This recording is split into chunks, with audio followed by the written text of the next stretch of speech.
और मीलाद मनाना हमारे हिस्से में आया है। मीलाद मनाना हमारे हिस्से में आया है। और इस बात पे मैं फखरिया सुन्नी अपने आप को बरेलवी कह रहा हूं, क्योंकि जहां जहां आला हज़रत का असर और रसूख है ना, वहां सबसे ज्यादा धूमधाम से हुजूर का मीलाद मनाया जाता है। आला हज़रत ने क्या कहा, हश्र तक डालेंगे हम पैदाइश मौला की धूम, मिसले फारस नजद के किले गिराते जाएंगे, गैज में जल जाएं बेदीनों के दिल, या रसूल अल्लाह की कसरत कीजिए, है ना। तो ये हम बरेलवियों का मुकद्दर है। और ये मिलाद मनाना नया नहीं, पुराना काम। अभी नबी की अम्मी भी पैदा नहीं हुई है। सुने बहुत गौर से, मैं बताने लगा मिलाद की बरकत क्या। अभी नबी की अम्मी भी पैदा नहीं हुई। एक चलन था उस दौर में बच्चियों को कत्ल करने का, है तवज्जो। एक शख्स का गुलाम दौड़ा दौड़ा आया, उसने मालिक को आके खबर दी कि तेरे घर में बच्ची आई है। उसने कहा कैसी है? कहा काले रंग की है। उसने कहा कि मुझे उसकी शक्ल भी नहीं देखनी, उसे ले जाके कहीं कत्ल कर दे। ये गुलाम था, लेके बच्ची को जंगल में गया। इसने तलवार निकाली, सर काटना चाहा, आवाज आई जालिम इसे न मार। इसने दाएं बाएं देखा, जंगल है, कोई बोलने वाला नहीं। फिर कहा शायद कान बजे होंगे। फिर दूसरी बार तलवार उठाई, फिर आवाज आई इसे न मार। जब तीसरी बार इसने तलवार उठाई, आवाज आई जालिम अगर तू नहीं पाल सकता तो छोड़ जा, हम अपने कर्म से पाल लेंगे, हम अपने कर्म से इसको पाल देंगे, लेकिन कत्ल ना कर। था गुलाम, समझ गया, लगता है बच्ची बरकत वाली है, वरना ये आवाज तो नहीं आती। उसने बच्ची को लिया, अपने घर ले गया। जब ले गया बच्ची को घर, उसने बच्ची को पाला पोसा। बच्ची इतनी बड़ी आलिमा बनी कि तौरात, ज़बूर, इंजील का इल्म इसको कम हो गया।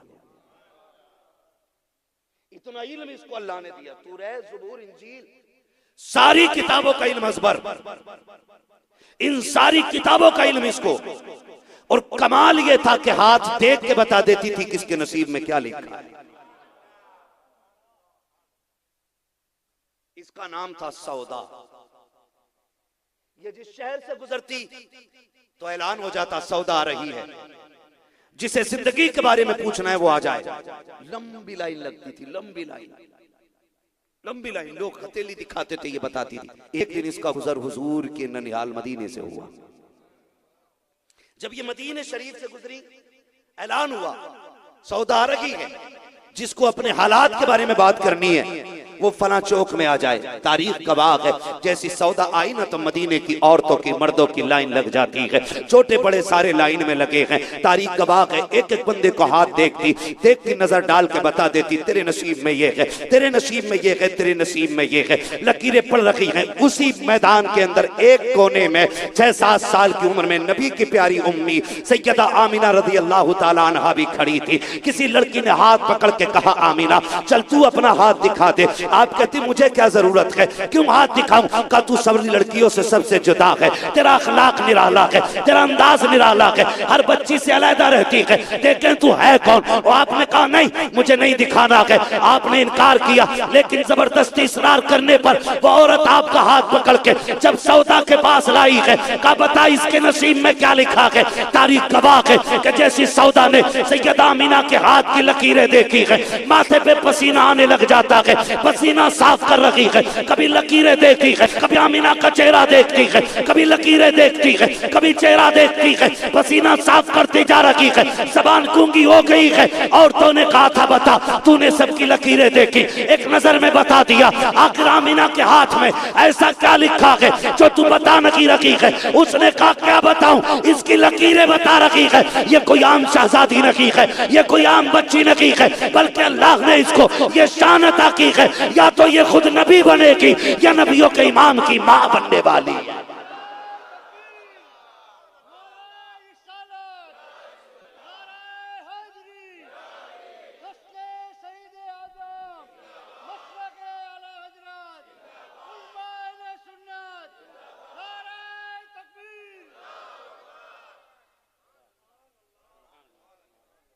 उसने कहा था या तो ये खुद नबी बनेगी या नबियों के इमाम की मां बनेगी।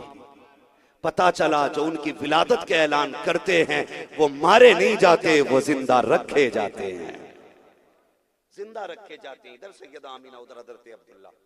बात बढ़ जाएगी, लेकिन बात बताऊंगा जरूर, बात बताऊंगा जरूर, इसलिए कि मैंने तज़किरा करीमों का छेड़ा है। करीमों का छेड़ा, मेरे करीम से अगर कतरा किसी ने मांगा, दरिया बहा दिए हैं, दुरेबे बहा दिए हैं। यहूदियों में बड़ी टेंशन थी, हुजूर आने वाले, हुजूर आने वाले, बड़ा उलझन था कि आखिरी नबी आने वाले। आखिरी नबी उनकी किताबों ने बता दिया था, मक्के में आए और बाप का नाम अब्दुल्ला होगा। पूरी कौम लगी पड़ी थी कि उनको आने नहीं देना, आने नहीं देना। फानूस बन के जिसकी हिफाजत हवा करे, वो शम्मा क्या बुझे जिसे रोशन खुदा करे। और इस्लाम हर दौर में बढ़ा है, इसकी राहें रोकने की कोशिश की गई है, लोग टूट गए हैं, इस्लाम नहीं रुका है।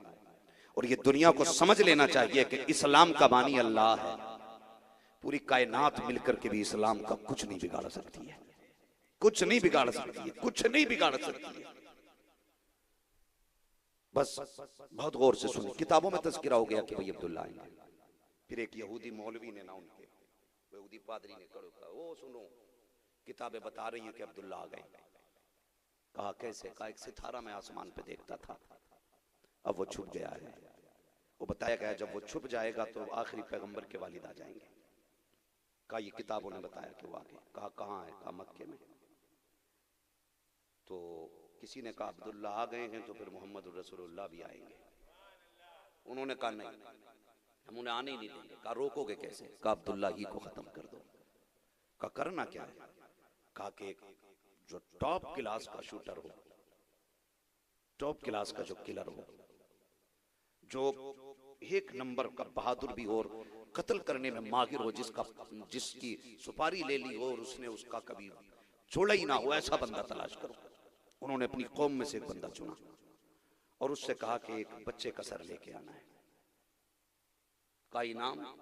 कहा तेरी तादमे जीज, तेरी नस्लों के खर्चे उठाए जाएंगे। उस वक्त तो खाना ही मुश्किल था ना। आज कसरत है ना, रिस्क की तो कदर नहीं है। आज कसरत है तो कदर नहीं है। पहले हुजूर के सहाबा खजूरें खा खा के वक्त गुजारते थे। कहा के इनाम देंगे, ऊंट देंगे, खजूरों के बाग दिए जाएंगे तुझे, बड़ी बड़ी दौलत हो का वादा किया। उसने कहा बच्चा किधर मिलेगा? कहा 2 खजूरों के बीच की वादी है, मक्का कहा जाता है, वहां मिलेगा जाकर। और वहां एक घर भी है जिसे काबा कहा जाता है। चाहिए? और उस बच्चे का सर लेके आइए। अब ये बड़ी तेजी में आया और ये मक्का शरीफ आ गया। तवज्जो है सारे लोगों की? आप तबर्रुक भी लेते रहिएगा और बात भी सुनते रहिएगा, है ना? कहीं ऐसा ना हो उसे खाने के चक्कर में बात भी खा जाए। जरा कहते या रसूल अल्लाह जी, ये सलामत रहे। अगर पीछे वाले कंजूसी ना किया करें ना, मैं इनको बहुत अच्छी दुआ देके जाऊं। हाँ ठीक है, तवज्जो है ना? बड़ी तेजी से सफर करके मक्का शरीफ आया। अब मक्का शरीफ इसको वो जगह चाहिए थी कि जहां बच्चों का पता मिले, तो सबसे मशहूर जगह मक्का शरीफ में हरम शरीफ थी। और हरम शरीफ की जिम्मेदारी मेरे नबी के दादा की थी, हजरत अब्दुल मुत्तलिब काबे के मुतवल्ली। और मुतवल्ली खाली चाबी के लिए नहीं, मुतवल्ली इस माना कर भी थे कि जितने भी काबे में मेहमान आते थे सबके खाने पीने का इंतजाम मेरे नबी के दादा की चौखट पे रहता था। फर्क है ना? आज ये बात खत्म हो गई। वो दौर और था कि लोग कहते थे मेहमान आएगा तब खाएंगे, आज लोग कहते मेहमान चला जाएगा तब खाएंगे। हाँ, दस्तरखान बिछाओ, मेहमान आ जाए, आओ बेटी उठाओ जरा, फूफा आ गए, चलो इनको जाने तो फिर खाना लो, बिस्मिल्लाह, समेट देते हैं लोग। का मामू आ गए बेटी, का उठाओ बाद में खाई जाके, पहले मामू से निपटा जाएगा। ये हमारे दस्तरखान की कहानी। दौर वो था कि जब मेहमान नहीं आता था तो लोग खाना नहीं खाते थे। लोग दरवाजों पे खड़े होकर के चलने वालों से कहते थे ठहर यार, एक वक्त मेरे साथ खाना खा जा। कहा क्यों? कहा तू खाएगा ना तो फिर मेरा भी पेट भर जाएगा। लोग आज बरकतों के लिए रो रहे, तावीज दे दो, डोरी दे दो, मैं कहता हूं अपने दस्तरखान में गरीबों का हिस्सा रखा करो, परदेशियों का रखा करो, अल्लाह इतना देगा संभाला नहीं जाए। और खिलाते टाइम ना फिर आप बंदों का ईमान न ढूंढा करो। हजरत इब्राहिम खलीलुल्लाह पूरी जिंदगी का दस्तूर आपका यह था कि आपने मेहमान के बगैर कभी खाना नहीं खाया, खाते ही नहीं थे कभी। एक दिन 3 दिन हो गए कोई मेहमान नहीं आया, परेशान हो गए, दरवाजे पे आके खड़े हो गए। एक बंदा गुजर के जा रहा, कहने लगे यार मेरा खाना खा लेना। तो उस वक्त तो खाना बहुत बड़ी नेमत होती थी।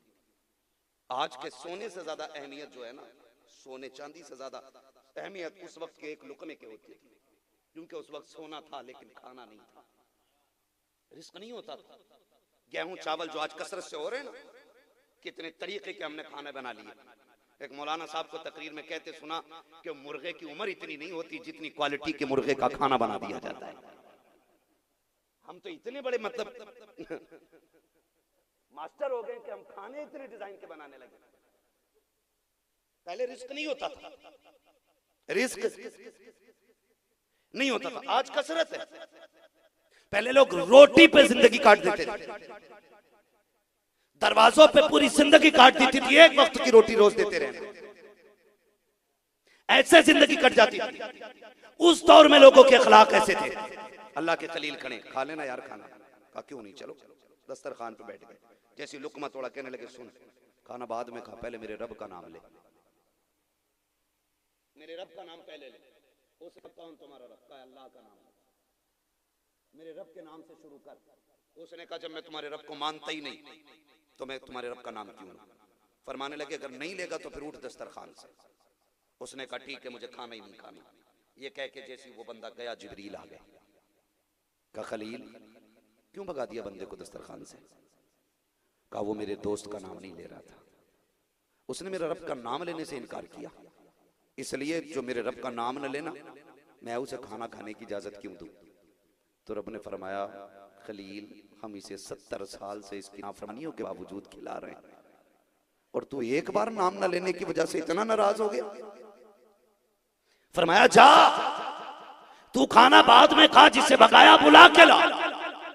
अल्लाह का खलील पीछे पीछे दौड़ रहा है, यार चल खाना खा ले, नाराज हो गया माफी दे दे, लौट चल। उसने कहा नहीं खाना है, मुझे तेरे रब का नाम नहीं लेना है। कहते मत ले, आके खा तो ले, आ बैठ जा दस्तरखान पे। आ गया दस्तरखान पे, कहने लगा नाम नहीं लूंगा। कहा हाँ मत ले मगर खाना खा ले। उसने कहा खलील अभी तो खिलाने के लिए नाम की वजह से भगा दिया था, अब क्यों खिला रहे हो? उसी रब ने तुझे बुलाया है जिसका तूने नाम लेने से इनकार कर दिया। उसने लुकमा रख दिया। कहा खलील अगर वो इतना करीम है तो पहले उसका नाम सिखा, बाद में खाना खाया।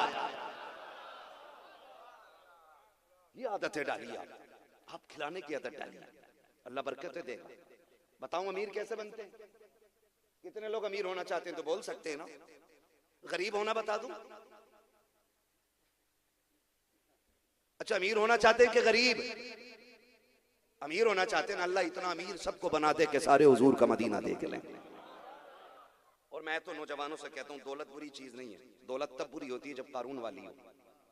जब बंदा दौलत पे सांप बन के बैठे तो वही दौलत उसके अजाब का सबब बनेगी, लेकिन जब दौलत उस्माने गनी वाली हो ना तो फिर जन्नत में ले जाने वाली होती है। मैं नौजवानों से कहता हूं कमाइए, जायज कमाइए और बहुत कमाइए, इतना कमाइए कि आप किसी पे बोझ ना बने बल्कि आप दूसरों का बोझ उठाने लग जाएं। इतना कमाया करो कि दूसरों का बोझ उठाने लग जाओ, फिर हमारी सोसाइटी खूबसूरत होगी, हमारा मुआशरा अच्छा होगा, फिर हमारी बेटी किसी सिग्नल पर भीख नहीं मांगेगी, फिर हमारा बूढ़ा बाप रोड के किनारे खड़े होकर के झोली नहीं फैलाएगा। इसलिए हर बंदा अगर इस्तिताअत में आएगा ना तो खुदा की कसम फिर देखना मुआशरा कितना खुशगवार होने लग जाएगा, कितना खुशगवार। आज डोरियां ढूंढते तावीज लेते हैं, भाई मैं तावीज का मुखालिफ नहीं हूँ, मैं शौक से पहन लूंगा। मैंने कल भी बात कही थी, मैं शौक से तावीज पहन लूंगा, लेकिन पहनाने वाला मुफ्ती आजम जैसा होना चाहिए, तावीज देने वाला ताजुशरिया जैसा होना चाहिए। मैं किसी डाकू के हाथ का तावीज गले में नहीं डाल सकता, किसी चोर के हाथ का नहीं डाल सकता। आज भी अगर लिखने वाला अल्लाह वाला हो ना तो जो लिख देता है अल्लाह उसके कलम के सदके में शिफा अता फरमा देता है। सही बता रहा हूं। तो मैं तावीज का मुखालिफ नहीं, लेकिन आज दुकानें खुल गई हैं, लोग जिम्मेदार, किसी का धागा बंधा हुआ है, किसी के कड़ा पहना पड़ा है, कोई गले में घंटी लटकाए घूम रहा है, कोई कानों में बुंदे पहने। को क्या पीर जी ने बताया, हजरत ने बताया, शेख ने दिया, वो भाई ठीक है तू जाने तेरा काम जाने। लेकिन मैं तुझे एक वजीफा बताऊं, पहले आज से 100 साल पहले कोई तावीज नहीं लटकाता था, बरकत के लिए कोई किसी से डोरियां नहीं लेता था। जानते हो बरकतें कैसी होती थी? आज से 50 साल पहले अगर पलट जाए तो हमारे घर में जो माएँ होती थी ना, वो कुरान वाली होती थी, वो नमाजी होती थी, फजर में उठती थी। आज तो माफ कीजिएगा, बोल दूं, कर लेंगे बर्दाश्त, बर्दाश्त करो। आज का हाल ये है, फजर तो बड़ी बात है, शोहर 10 बजे सो कर उठ रहा है तो मेरी बाप बीवी 12 बजे सो कर उठ रही है। हाँ, उठ भी गए तो करवट बदलने वहीं पड़े पड़े, फजर पता ही नहीं कब हो गई, मालूम ही नहीं है कितनी देर ये वक्त गुजरा है। हुजूर ने फरमाया था, या अल्लाह मेरी उम्मत के सुबह के वक्त में बरकत अता फरमा। आज भी मेरी गारंटी, अगर उम्मती सुबह के वक्त से बिजनेस का आगाज करे ना, तो जब दुनिया सो के उठती है अल्लाह हुजूर की उम्मत के रिस्क का उससे पहले पहले इंतजाम फरमा देगा। लेकिन गलती हमारी है ना, अब तो वो ईसाइयों वाला तरीका हमारे यहाँ आ गया है ना, 10 बजे दुकान खोलेंगे, 10 बजे खोलेंगे। क्यों? क्योंकि उनके नबी 10 बजे तशरीफ लाए, तो वो उस वक्त उठ जाते हैं जब उनके नबी आए। हमें तब उठ जाना चाहिए जब हमारा नबी जलवागर हुआ है, हमें 10 बजे नहीं, हमें फजर में उठ जाना चाहिए। तो पहले क्यों तावीज के बगैर बरकत होती थी? बता दूंगा, सुन रहे मेरी बात? मैं तकरीर खत्म करना भी जानता हूं, अगर मुझे शुरू करनी आती है तो। हाँ बोले जरा या रसूल अल्लाह। ये पसीना देख रहे हैं ना, ये यहां से यहां तक बहता है, रोज कपड़े भीगते पसीने में, थोड़ा सा आप भी निकल जाना चाहिए ना, पसीना लगना चाहिए कि आप भी मेहनत से सुन रहे हैं थोड़ा सा, ठीक है ना हाजी साहब? तो पहले की कंडीशन ये होती थी, माएं फजर में उठती थी, मुसल्ला बिछाया, नमाज पढ़ी, कुरान लेके बैठ गए, वहीं कुरान लेके बैठी। और जब घरों में कुरान पढ़े जाते थे तो तिलावत सुनने दरवाजों पे परिंदे आया करते थे। आज तो शहर के शहर खाली है, परिंदे नजर नहीं आते। सही बता रहा हूं, शहर के शहर खाली है, परिंदे नहीं आते। पहले ये परिंदे लोगों में रहते थे। क्यों? क्योंकि पहले ये रिस्क बचता था। अब तो लोग ना खाना खाते रहते हैं, कुत्ता सामने आया तो डंडा मार के भगा देते। अब जानवरों से ज्यादा भूखा इंसान हो गया है, अब अपने आगे किसी को नहीं देखता। ये परिंदे वहां चले गए जहां रोजी मैसर होती है। और आज भी शहरों में उन मकामात पे आपको परिंदे देखने मिलेंगे जहां पे लोग दाना डालते हैं। देखें कुछ ऐसे मकामात। मैं कहता हूं आपके मोरबी में एक परिंदा ना हो, कोई बंदा सुबह उठ के ना रोज परिंदों के लिए नमकीन वगैरह डालना शुरू कर दे, जिसे परिंदे खाते। आने वाले दौर में इतने परिंदे आने लग जाएंगे, जगह नहीं रहेगी वहां पे। परिंदे क्यों छोड़ गए हमें? क्योंकि हमने उनके हिस्से का रिस्क बंद कर दिया अपने दस्तरखान का। मरो अब तावीजों के लिए, रो डोरियों के लिए, लटका लो पूरा पीर ला के दरवाजे पे, कुछ नहीं होने वाला है, कुछ नहीं होने वाला है। जब माए कुरान लेके बैठती थी, सूरह यासीन की तिलावत होती थी, चूं चूं चूं चूं करके परिंदे दीवार पे आते थे। माँ कुरान बंद करती, चूम के माथे से लगाती, सुस्तान में कुरान बंद करती, उठ करके कमरे में जाती, ज्वार बाजरे और चावल के दाने ला करके बरामदे के सहन में फेंक दिया करती थी। परिंदे उतरते, 4 दाने खाते, 40 दुआएं दे के जाते। अल्लाह की इज्जत की कसम, 40 तावीजों से, 50 डोरियों से वो रिस्क नहीं उतरा करता था जो 4 दानों के बदले में परिंदों की दुआओं से अल्लाह रिस्क में बरकतें अता फरमा दिया। आज भी बरकतें चाहते हो तो परिंदों को दाने डाला करो, खिलाया करो इन्हें, अपने दस्तरखान पर दूसरे का हिस्सा रखो। आज हाल ये है, मेहमान चला जाएगा तब खाएगा।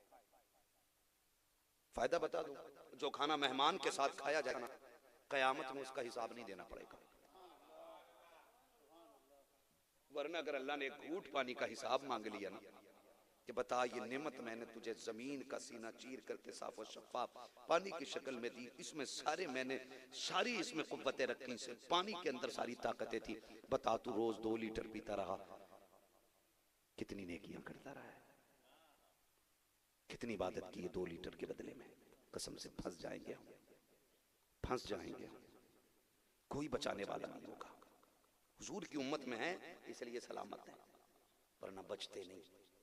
एक दिन हुजूर गुस्ल करके बाहर निकले, गुस्ल करके सरकार आए, बदन साफ किया सरकार ने। हुजूर की प्यारी ज़ौजा हजरत आयशा सिद्दीक़ा रज़ियल्लाहु ताला अन्हा बड़ी और आगे ना आटा लगा दिया, हुजूर के मोहब्बत में आटा लगा दिया, मजाक। मजाक जायज हो तो हुजूर की सुन्नत है, लेकिन मजाक में किसी का दिल नहीं तोड़ना है, मजाक में किसी को जलील नहीं करना है, मजाक में एहसासात के साथ खिलवाड़ नहीं होना चाहिए। बीवी का रिश्ता हुजूर के साथ भी देखें आप, आपने ना आटा लगा दिया, हुजूर मुस्कुराए, गुस्सा नहीं किया, ये नहीं मैं नहा के आया हूं अभी तुमने आटा लगा दिया, कोई मसला नहीं, मुस्कुराए, कुछ नहीं। जब हुजूर ने कपड़े पहन लिए, ज़ेबतन लिबास फरमाया, तैयार हो गए, बाहर जाना था हुजूर को, तो उम्मुल मोमिनीन हजरत आयशा यूं हाथ लगा के खड़ी हो गई। बच्चे रोक लेते हैं ना कभी कभी, हम लोग निकलने लगते हैं, हमारे बच्चे आ जाते हैं, नहीं इधर हटो तो इधर हट जाते हैं, इधर हटो तो इधर हट जाते हैं, क्या बात है, कहा नहीं पहले 10 रुपए दो फिर जाना।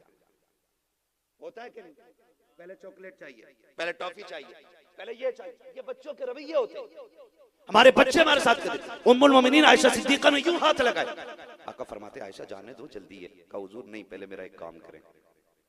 आका फरमाते बताओ ना जल्दी क्या काम है, कहा मेहरबानी करें मेरे लिए दुआ कर दें कि अल्लाह सिद्दीक की बेटी की मगफिरत फरमा दे। एक एक बेटी से मेरी गुजारिश है खुदारा, जबान लंबी नहीं होनी चाहिए शोहर के सामने। आज तुम किसी अमीर की बेटी हो सकती हो, तुम में से कोई सिद्दीक की बेटी नहीं है, किसी को यह शरफ नहीं मिला है आज के दौर में जो अल्लाह ने सिद्दीक अकबर की बेटी को अता फरमाया। हुजूर सबसे ज्यादा प्यार इनके दौर में हजरत आयशा सिद्दीका से फरमाया करते। वो क्या कह रही हैं, आका दुआ कर देना मेरी मगफिरत के लिए। आज तो 7 पुश्तों ऊपर कोई वली पैदा हुआ ना तो 7 पुश्तों तक जन्नत के ठेकेदार बने घूमते लोग, लेकिन अल्लाह का कानून बड़ा निराला है। पिदरन सुल्तान भूत का मसला नहीं। आप बताइए आप क्या लेके आ रहे हो, आप बताइए आप क्या लेके आए हो हमारे लिए, आप फैसला करें। वो तैयारी कर बंदे, वो करीम है, छोटी से छोटी नेकी दौड़ के किया करो, पता नहीं उसे कौन सी भा जाए। मेरे मुर्शिद ने कहा था जो पिया को भाई अख्तर वो सुहाना राग है, जिससे नाखुश हो पिया वो रागनी अच्छी नहीं। मेरे सरकार ताज शरिया ने फरमाया था, इसको समझने की कोशिश करें। इमाम गजाली, कौन गजाली है, वो गजाली है। हजरत मूसा ने कहा था या रसूल अल्लाह आपने फरमाया उलमा उम्मती का अंबियाई बनी इसराइल, मेरी उम्मत के उलमा बनी इसराइल के नबियों की तरह। कहा हाँ फरमाया, कहा फिर दिखाएं जरा कौन है तुम्हारी उम्मत का आलिम, हम देखें, हम जायजा लेना चाहते हैं, आपके एक आलिम को देखना चाहते हैं। महबूब ने फरमाया ठीक है, फिर इमाम गजाली की रूह हाजिर हो। ये इमाम गजाली है, इमाम गजाली की रूह हाजिर हो। इमाम गजाली की रूह जब आई ना तो हजरत मूसा ने कहा तुम्हारा नाम क्या है, अभी पहले ही सवाल था, तुम्हारा नाम क्या था? आप कहते हैं मेरा नाम मोहम्मद बिन मोहम्मद बिन मोहम्मद बिन मोहम्मद गजाली है। आप फरमाते हैं अच्छा मैंने तो तुम्हारा नाम पूछा था, तुमने पूरा शजर ही गिना दिया। तो हजरत मूसा की बारगाह में अर्ज करते हैं अल्लाह के रसूल, रब ने आपसे भी तो बस इतना ही पूछा था ना कि तुम्हारे हाथ में क्या है, फिर तुमने ये क्यों कहा था? सीधी बात थी, कह देते मेरे हाथ में आसा है।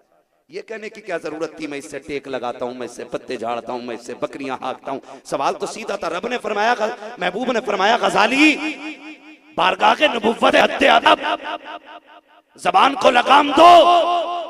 ये गजाली है, जब इंतकाल हुआ किसी ने इमाम गजाली से पूछा कहो क्या गुजरी, बख्शे गए? कहा हाँ। कहा कौन सा अमल काम आया? है तवज्जो ना, कौन सा अमल काम आया? कहा कुछ और तो नहीं। अल्लाह की बारगाह में मैं पहुंचा, रब ने फरमाया गजाली जा मैं तुझे जन्नत दे रहा हूं। रब ने फरमाया तुझे पता है गजाली ये जन्नत मैं तुझे क्यों दे रहा हूं? कहा नहीं मालिक, नहीं मालिक। कहा सुन, तुझे याद है एक तू हदीस लिखने के लिए बैठा था, दवात में तूने कलम डाली और उसको निकाल के तू लिखना चाहता था, हाथ रखा के एक मक्खी आके तेरे कलम पे बैठ गई। गर्मी थी, वो तेरे कलम के इंक को पीने लगी। तूने इसलिए हाथ नहीं हिलाया ताकि इसकी प्यास बुझ जाए। का गजाली तेरी जिंदगी का अमल अपनी जगह है, मैं तुझे एक मक्खी को पानी पिलाने की वजह से जन्नत दे रहा हूं। आवाज आती वो तो निहायत सस्ता सौदा, बेच रहे हैं जन्नत का, हम मुफलिस का मोल चुकाएं अपना हाथी खाली। क्या बात कर रहा था मैं आपसे? जो है सारे लोगों की बात कहां से कहां पहुंच गई है। हाँ मैं आपसे कह रहा था अपने दस्तरखान में हिस्सा रखा करो, हिस्सा रखा करो। 10 बजे सो के उठने वाली मेरी बेटी घमंड ना कर, जन्नत इतनी सस्ती नहीं। आयशा सिद्दीका कहती महबूब उस वक्त तक नहीं जाने दूंगी जब तक आप मेरी मगफिरत की दुआ नहीं करेंगे। ये घमंड काफी होता ना कि हुजूर की बीवी है, यही निस्बत काफी थी या सिद्दीक अकबर की बेटी है, उम्मुल मोमिनीन है, ये शरफ काफी था। लेकिन कहने नहीं, उस वक्त तक नहीं जाने दूंगी जब तक आप मेरे लिए दुआ ना कर दें। मेरे नबी फरमाते हैं आयशा क्या बात है, का मेरे वालिद ने कहा था आयशा जब हुजूर किसी दिन खुश मिजाजी की हालत में हो ना तो अपनी मगफिरत की दुआ जरूर करा लेना। अल्लाह अकबर। जैसी इतना सुना है, इतना सुना है उम्मुल मोमिनीन आयशा सिद्दीका के मुंह से आका करीम की झोली फैल जाती है, नबुव्वत वाले हाथ उठे हैं, कहते या अल्लाह मेरी आयशा की मगफिरत फरमा दे, मेरे आयशा की मगफिरत फरमा दे। इतना सुनना था जमीन पे ऐसे लेट जाती है जैसे बच्चे मचला करते हैं, करवटें बदल रही हैं। आका ने हाथ पकड़ा, आयशा सब खैरियत तो है, इतनी खुश क्यों हो? कहती मैं मुकद्दर की धनी हूँ। आका आज आपने मेरे लिए बख्शिश की दुआ की है। आका कहते आयशा ये दुआ जो आज मैंने तेरे लिए की है, यही दुआ सुबह शाम अपनी गुनाहगार उम्मत के लिए किया करता हूँ, हर उम्मती के लिए किया करता हूँ। खुदा की कसम ओ लोगों, जब नेमतें खाया करो तो दुरूद उन पे बढ़ा करो, सांसें लिया करो तो सलाम उनको किया करो। इसलिए कि बरेली के इमाम ने कहा है जमीनो समा तुम्हारे लिए, मकीनो मक्का तुम्हारे लिए, चुनीनो चुना तुम्हारे लिए, बने तो जहां तुम्हारे लिए, तगन में ज़बा तुम्हारे लिए, बदन में गजा तुम्हारे लिए, हम आए यहाँ तुम्हारे लिए, उठे भी वहां तुम्हारे।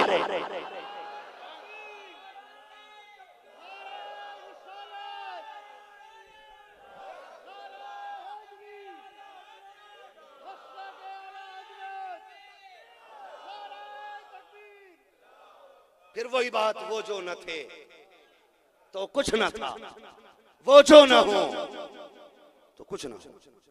जान है वो जहान की, जान है तो जहान है, जान है तो जहान। हजरत अब्दुल्ला, बात लंबी पड़ेगी, मैं बेटियों से कह जाऊं यार रुको, खुदारा बेटियों सजदे बढ़ा दो, तस्बीह ज्यादा करो। हुजूर ने मेराज से वापस आके कहा था औरतों ज्यादा से ज्यादा सदका किया करो, मैंने तुम्हारी तादाद को जहन्नम में ज्यादा देखा है। ये हुजूर ने फरमाया, मैंने औरतों की तादाद को जहन्नम में ज्यादा देखा। मेरी बेटियों कुछ नहीं बनने वाला है। अगर रब नाराज हो गया ना, मसला इससे नहीं आपने जोड़ा कितने लाख का पहना हुआ है, कितने हजार का सूट आपने पहन रखा है। मसला इस बात से है अगर आपका शौहर गरीब है, मजदूर है, अब पैबंद लगे वाले कपड़े ना कब्र में पहन के चली जाओ। खुदा की कसम अजान पढ़ने वाला बाद में आएगा, तेरी कब्र को रोशन करने के लिए मदीने वाला पहले आ जाएगा। एक एक बेटी से मेरी गुजारिश है, हम कनीज़े फातिमा बनने की कोशिश करें।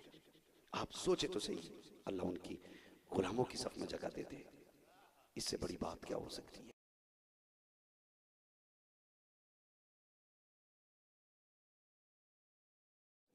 यहूदियों में बातें होने लगी, कहा जाओ, वो आ गया पैसे इनाम के लालच में हजरत अब्दुल्ला का सर कलम करने के लिए। सुने मैं हुजूर के घराने की बात कर रहा हूँ, हुजूर के वालिदैन की बात कर रहा हूँ। मक्के में आया काबा शरीफ में, उसने देखा कौन बताएगा अब्दुल्ला का पता, तो चंद बच्चे हरम शरीफ में खेल रहे थे। उन बच्चों में एक चेहरा सबसे निराला था, उस चेहरे से लग रहा था कि ये सबसे ज्यादा होशियार बच्चा है। उसने आकर के परदेसी ने उसी बच्चे को इशारा किया, और वो बच्चा कोई और नहीं हजरत अब्दुल्ला थे।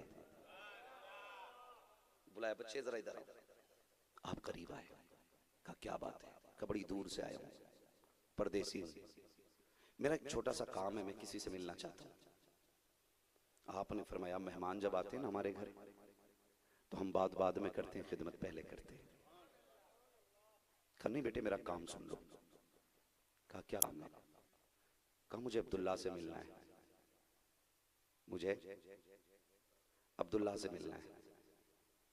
आपकी बातों में वो मिठास थी ना कि वो बातें करते करते यकीन कामिल कर बैठा कि ये बच्चा हमराज बनाने के लायक है। कहा काम क्या उस बच्चे से? कहा अगर किसी से ना बताओ तो बता दूं। कहा हाँ। कहा मुझे उस बच्चे का सर काटना है। कहा क्यों? कहा मेरी कौम ने भेजा है। कहा क्या मिलेगा उसका सर काट के? कहा मुझे इनाम मिलेगा, बताओगे? कहा हाँ बाद में बताऊंगा, पहले मुझे जाने दो। वो घर दौड़े, और जबकि आपको पता था ये मेरा सर काटने आया, एक हाथ में खजूरों का प्याला लिया, दूसरे हाथ में पानी का बर्तन, दौड़ के आए, बैठाया, कहने लगे यार पहले नाश्ता कर, कुछ खा ले। होठ सूख रहे, बात नहीं हो रही है, थका हुआ है, तेरा पेट भी भूख से दबा है, खा लेना फिर बाद में काम करते हैं। उसने खाया पिया, कहने लगा यार तेरा एहसान है, परदेश में तूने पेट भरा दिया, बस इतना और करके मुझे उस बच्चे का पता बता दे ताकि मैं काम करूं और चला जाऊं। आप फरमाने लगे सुन, अगर तू बच्चे का सर काटेगा ना, घर वाले कितना रोएंगे, तुझे क्या मिलेगा? कहा मुझे इनाम मिलेगा। तो आप आगे बढ़े, कहने लगे अगर तुझे इनाम चाहिए तो मेरा सर काट ले। उसने कहा यार तूने इतना बड़ा एहसान किया, मक्के में मैं अजनबी था, तूने खिलाया पिलाया और तू इतनी प्यार से बात कर रहा, मैं तेरा सर क्यों लेके जाऊं? फरमाने लगे जिस अब्दुल्लाह को लेने आया ना मैं ही हूं, वो मैं ही हूं, सरकार और अपना काम कर ले ताकि तेरी नस्लों का गुजारा हो जाए। इतना सुना देख के बस रोने लग गया, तलवार निकाली कदमों पे रख दी, कहने लगा माफ कर दे, मैं आया तो सर से लेने था लेकिन तुझे दिल दे के जा रहा हूं, दिल दे के जा रहा हूं। कहा किस लिए? कहा मान गया हूं कि जिस पैगंबर के बाप के अखलाक का आलम ये है, उस आने वाले आखिरी पैगंबर के अखलाक का आलम क्या हो। अल्लाह, ये हुजूर के वालिद का अखलाक। लोग बात करते माँ बाप की, ना नबी की माँ का कोई जवाब है, ना नबी के बाप का कोई जवाब है। और याद रखें रिश्ते जो कराते हैं यहाँ उनको क्या बोलते हैं? बीच वाले बंदे को, जो बीच में रिश्ते की बात कराता है, हमारे यहाँ तो उसको बिचौलिया बोलते हैं, मिडलर बोलते हैं। जो दो रिश्तों की बात कराता है क्या बोलते हैं? इधर इधर डायरेक्ट कर देते हो क्या रिश्ता जा करके भाई? हाँ तो क्या उसका कोई नाम तो होगा ना? मीडिएटर है ना जी, ठीक है। तो ये रिश्ते जितने बड़े होते हैं ना, मीडिएटर उतना ही बड़ा होता है। जब बात रिश्ते की फंसी ना आकर के हजरत अब्दुल्ला और हजरत आमीना की, तो इधर हजरत अब्दुल मुत्तलिब परेशान है, उधर वहाब बिन अब्द मन्नाफ परेशान है। उधर बेटी जवान, इधर बेटा जवान है। तो जानते हो अब्दुल मुत्तलिब लेटे हतीम शरीफ में, हरम शरीफ में लेटे, ख्वाब में बुजुर्ग आए, कहने लगे परेशान हो ना बेटे के रिश्ते के लिए, इतना शरीफ बेटा, इतना नेक बेटा, दुल्हन कहाँ मिलेगी? कहा हाँ। कहा जाइए वहाब बिन अब्द मनाफ के यहाँ चले जाओ, बेटी का नाम आमीना है उनकी, अपने बेटे का रिश्ता जाके उनसे कर दो। कहा आप कौन है? कहा मुझे इब्राहिम खलीलुल्लाह कहा जाता है ना। बात रिश्ते तक आ गई है, इंशाअल्लाह कल शादी की भी बात हो जाएगी, ठीक है ना। फिर वही शेर आल आदत का सारे पढ़ेंगे, वो जो न थे, वो जो न थे। आप भी पढ़ लेना, कोई मसला नहीं है, जगह तंग हो सकती है। हुजूर के गुलाम जिस मैदान में आए वो मैदान खाली पड़ जाते हैं, छोटे ही पड़ जाया करते हैं। और फिर ये दीवाने तो हुसैन के है ना। वो कहा था, बड़ी अच्छी बात मुझे उसकी लगती है, जिसने भी कहा था मिलेगी जन्नत पिएगा कौसर, हश्र में उसको ही चैन होगा, नमाज उसकी कबूल होगी कि जिसके दिल में हुसैन होगा। अल्लाह आपको सलामत रखे। आज फिर भी आप कुछ लोग लेट आए हैं, या तो कहो आप लेट होते हो तो हम तकरीर थोड़ा लेट शुरू कर लिया करें, है? या फिर आप थोड़ा सा जल्दी आ जाया करें, ठीक है ना। खुदा आपको सलामत रखे। फिर पढ़े आला हज़रत का वो शेर, वो जो न थे, वो जो न हो, जान है वो जहान की, जान है तो, जान है तो जहान है, ठीक है ना। इधर रिश्ते का पैगाम आया, फिर देखें इंशाअल्लाह हुजूर जलवागर हुए और फिर हुजूर की आमद से इनकलाब कैसे कैसे आए, ठीक है ना। बस जो हुए गलत उनको माफ फरमाए रब्बे कायनात। जिंदगी ने दिया साथ, फिर होगी मुलाकात, चमन रहा फूल खिलेंगे, जिंदगी रही फिर मिलेंगे। मुसाफिर हैं हम भी, मुसाफिर हो तुम भी, किसी मोड़ पर फिर मुलाकात होगी। फकीरान आए सदा कर चले, सदा खुश रहो ये दुआ कर चले। सारे लोग कलमा शरीफ पढ़ लीजिए, ला इलाहा इल्लल्लाह मुहम्मद रसूलुल्लाह, अस्तगफिरुल्लाह रब्बी मिन कुल्ली ज़ंबि व अतूबु इलैहि व मा अलैना इल्लल बलाग। अस्सलाम।